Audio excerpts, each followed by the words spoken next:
हमारे एक मेंबर ने पूछा है कि ईएफ 40-45% है तो क्या ये बढ़ सकता है?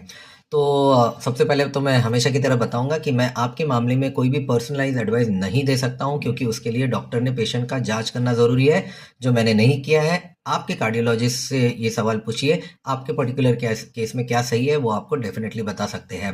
अब इससे संबंधित एक जनरल इन्फॉर्मेशन दूंगा जो हमारे मेंबर्स के लिए बहुत इंपॉर्टेंट रहेगी। तो पहली बात तो जानते हैं कि ईएफ का क्या मतलब होता है। ईएफ का मतलब होता है इजेक्शन फ्रैक्शन, और उसका पूरा नाम है लेफ्ट वेंट्रिकुलर इजेक्शन फ्रैक्शन। अब इसका ये मतलब होता है कि हमारे हार्ट की पंपिंग पावर कितनी है।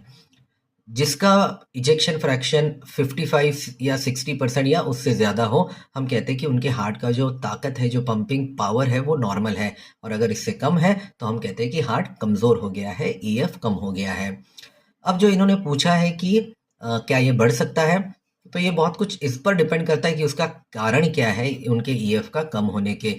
जैसे कि कुछ कारण मैं आपको बताता हूँ। अगर किसी के हार्ट के नस में ब्लॉकेज है तो उसकी वजह से हार्ट को डैमेज होके हार्ट वीक हो सकता है।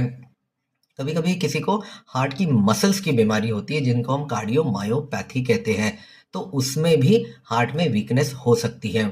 बहुत बार जिनको हार्ट के नस के ब्लॉकेज की वजह से ये वीकनेस हुई है, अगर उनकी नस को खोल दिया जाए तो उनके इसमें ये हार्ट की पंपिंग पावर बढ़ने के चांसेस होते हैं, खासकर उन लोगों में जिनको हार्ट का इवेंट होने के या हार्ट अटैक होने के बाद तुरंत ही उनका ट्रीटमेंट किया जाए और तुरंत ही ब्लॉक नस को अगर खोला जाए तो उनके हार्ट का पंपिंग पावर बढ़ने के बहुत ज़्यादा चांस रहते हैं। क्योंकि इसका ये कारण होता है कि जितने देर तक वो नस ब्लॉक रहती है, उतना ज़्यादा हार्ट को डैमेज होता है, और उतना ज़्यादा जो डैमेज है वो इरिवर्सिबल या परमानेंट हो जाता है।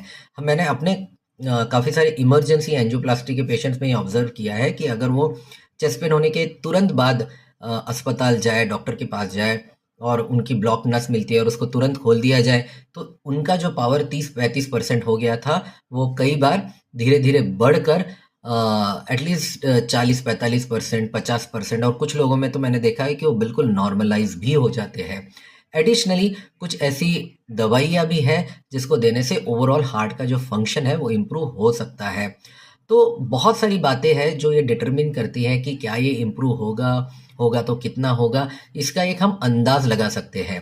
लेकिन आपको बता दूं कि किसी पर्टिकुलर व्यक्ति में ये जो इजेक्शन फ्रैक्शन है वो कितना इम्प्रूव होगा, वो काफ़ी ज़्यादा अनप्रिडिक्टेबल होता है। पहले से इसका एकदम सटीक एस्टिमेट करना बहुत ज़्यादा मुश्किल होता है। तो प्लीज़ आपके डॉक्टर कार्डियोलॉजिस्ट जो होंगे उनसे मिलिए, उनको आपके बारे में पूछिए और आपके केस में क्या सही है वो आपको बेटर बता पाएंगे।